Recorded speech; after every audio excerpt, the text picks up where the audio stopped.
2019-008-274. Di sini untuk memenuhi tugas akhir semester saya mengunjungi kafe Abah Kopi. Abah Kopi ini sendiri adalah sebuah kafe yang bernuansa tradisional Jawa. Adapun yang saya wawancarai dalam kunjungan saya kali ini adalah tentang kinerja karyawan. Oke, halo, selamat malam. Selamat malam juga, Alhamdulillah. Laili. Ini dengan teman-teman, ini teman saya, namanya Julia tapi biasanya dipanggil Jo. Dia sekarang posisinya sebagai manajer ya, atau pengelola kafe ini, yaitu Abah Kopi. Nah, mungkin bisa perkenalan diri dulu, Jo. Baik, teman-teman. Kalau nama saya, kalau nama lengkapnya Julia Opki. Jadi biasa panggilannya Jo. Jadi disingkat saja Jo, begitu. Kalau status ya saya sekarang masih mahasiswa, cuman mahasiswa tidak aktif karena masih cuti. Tapi di sisi lain juga saya mendapat kesempatan untuk bisa mengelola kafe. Kemudian kalau asal saya dari Kabupaten Pegunungan Bintang, Papua. Oke.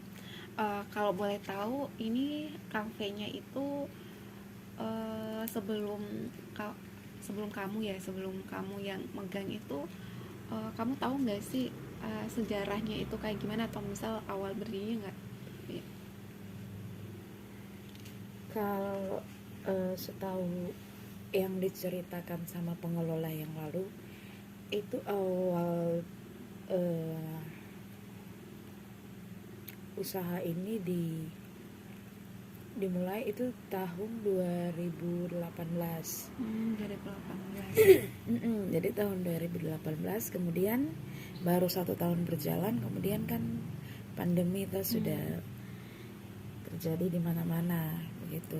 Nah akhirnya jadi mungkin banyak persoalan juga tuh yang dialami di dalam pengelolaan kafe ini. Apalagi awalnya itu mereka modalnya itu tidak dari modal sendiri, tapi ada kerjasama dengan investor.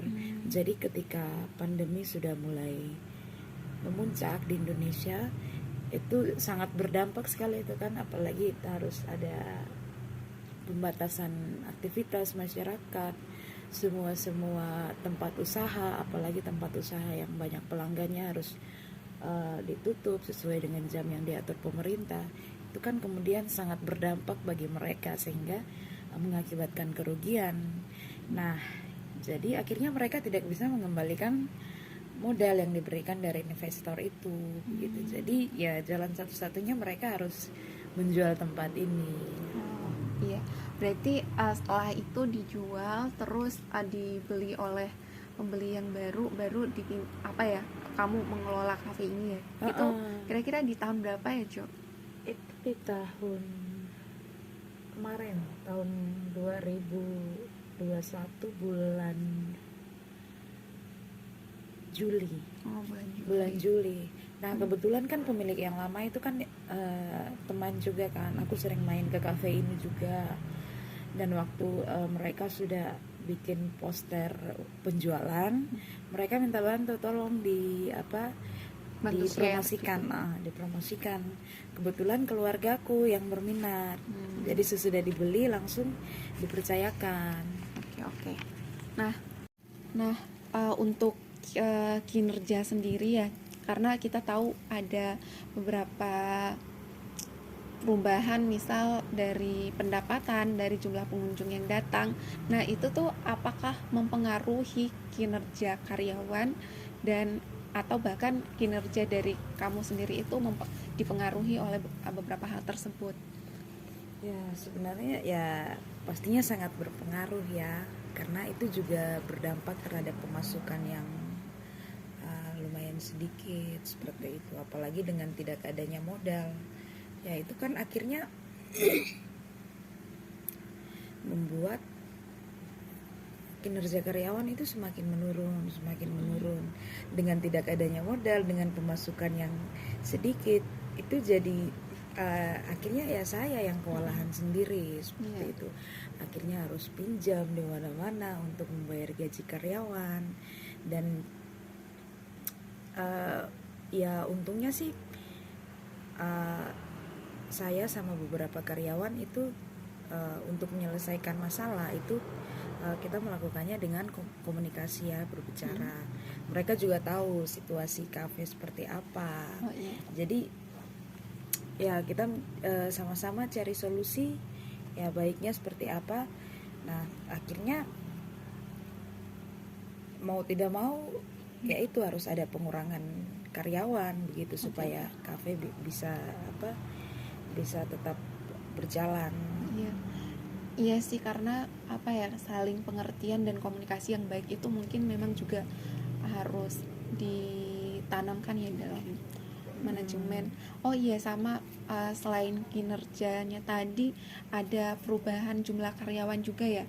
Dari yang sebelumnya dulu ada berapa orang sih? Dulu ada 3. Ada 3. Terus akhirnya perubahan jumlah karyawan itu langsung secara signifikan, misal dari 3 itu langsung 1, atau pengurangannya tuh dari 3 ke 2 dulu, terus setelah 2 orang 1 orang gitu. Itu tidak secara langsung sih, cuman ya itu sesudah keluarga saya yang membeli tempat ini meninggal, itu kan kemudian tidak bisa ada lagi biaya tambahan yang diberikan kan. Ya akhirnya mau tidak mau ya kita rapat lagi, kita membahas sepertinya 3 karyawan itu terlalu banyak begitu. Dan juga kalau sesuai dengan bagaimana kita menghitung banyaknya pekerjaan, itu juga kan disesuaikan dengan pesanan yang datang tiap hari. Nah kalau dilihat kan pesanan makanan yang berat ataupun cemilan itu kan jarang sekali. Nah akhirnya kita yang awalnya kita kurangi dulu yang itu, yang biasa khusus di bagian dapur. Sesudah itu lanjut lagi dengan 2 karyawan. Cuman 2 karyawan juga dengan fasilitas yang seadanya, dengan fasilitas yang sangat minim, itu juga pemasukan per bulannya minus, jadi tidak bisa mencukupi gaji karyawan. Akhirnya harus keluar lagi dari uang pribadi. Akhirnya kalau sekarang itu jadi untuk karyawannya seperti apa? Kalau sekarang tadi kan sisa 2 karyawan, cuman karena itu bebannya terlalu berat kan, jadi akhirnya 1 karyawan harus dipecat lagi gitu. Kemudian sisa satu karyawan. Cuman sepertinya agak terlalu berat pekerjaannya, tapi pemasukannya ya seperti begitu saja, kurang. Nah akhirnya kan kita cari solusi sama-sama, apalagi kan beberapa bulan kan gajinya belum dibayar. Cuman untungnya kan kita ada mes karyawan begitu, jadi kita masih tinggal sama-sama di mes. Jadi ya sudah kita cari solusinya. Enaknya gimana? Saya belum bisa gaji kamu, dan sulit juga ketika saya terus-menerus menyuruh kamu kerja, tapi hasil yang didapatkan tidak bisa menggaji kamu. Ya saya juga tidak bisa memaksa untuk mengambil keuntungan sendiri ataupun menyusahkan dia. Nah akhirnya keputusannya bahwa ya sudah, mes kita tempati bersama-sama. Cuman nanti ketika ada modal bantuan yang akan dikasih, ya nanti saya akan lunasi gajinya. Jadi kalau untuk kinerja karyawan itu tuh sangat dipengaruhi sih sebenarnya dari pendapatan segala macamnya berarti. Dan selama ini apakah ada evaluasi rutin gak sih mengenai kinerja dari karyawan? Apakah ada evaluasi atau gimana? Evaluasi rutin itu awal-awalnya ada sih, cuman ya sejak awal saya mengelola kafe itu apa ya, mungkin bagi orang lain mereka melihatnya sebagai suatu keberuntungan, tapi untuk teman-teman dekat saya kan tahu itu bukan hanya keberuntungan tapi suatu tantangan yang juga diberikan dengan adanya masalah keuangan ya, keuangan yang harus kita selesaikan dengan pihak yang lain seperti itu. Nah jadinya untuk awal-awalnya memang ada evaluasi, tetapi kesini kemudian ditambah lagi dengan pembelinya meninggal, akhirnya ya semua down begitu. Apalagi masih ada persoalan keuangan yang lain yang belum diselesaikan gitu.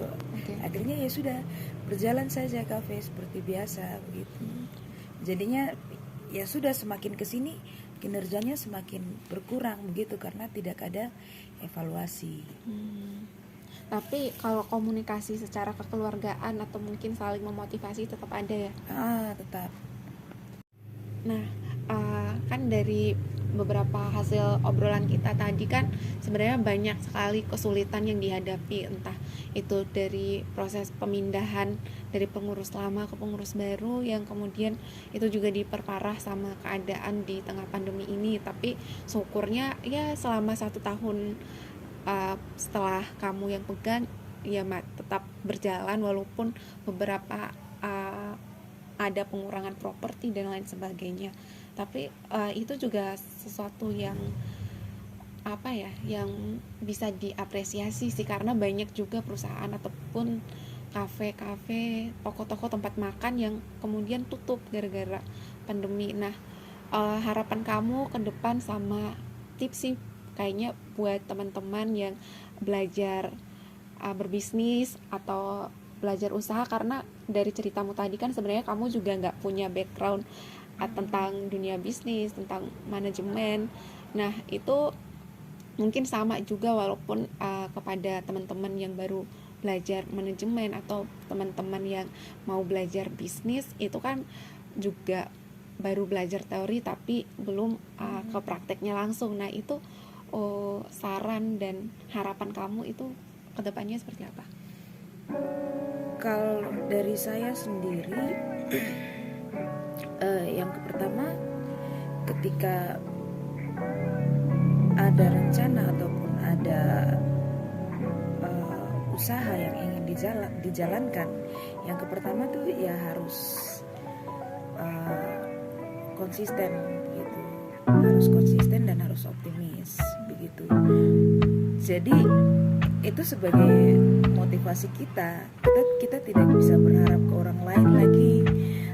Ketika sudah tidak ada modal sama sekali, ketika kita sudah tidak bisa berharap apa-apa lagi, ya yang kita punya hanya diri kita begitu. Jadi bagaimana caranya kita untuk tetap bisa mengupayakan pemikiran kita untuk tetap optimis, tetap berusaha. Intinya ketika kita belajar ataupun kita menjalankan sesuatu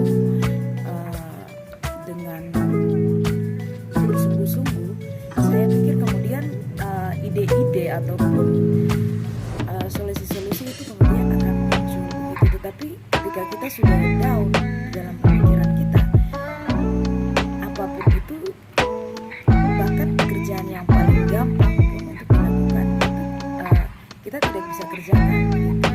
Karena dari dalam diri kita sendiri sudah tidak yakin kepada kita sendiri. Intinya yang pertama keyakinan, optimis, dan konsisten. Terima kasih. Nah, jadi gitu hasil wawancara dari saya. Teman-teman jangan lupa tetap semangat dan selalu konsisten. Sekian, salam dan bahagia. Wassalamualaikum warahmatullahi wabarakatuh.